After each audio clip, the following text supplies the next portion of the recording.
Ngayon, pag dumadating ang pagsubok, mayroong payo ang Diyos. 4:12 ng unang Pedro.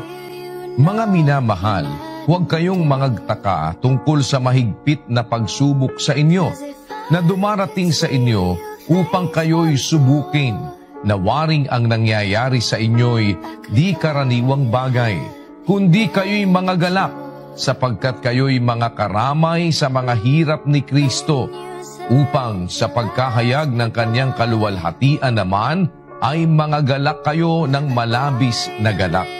Talagang ang Diyos ay sumusubok sa tao.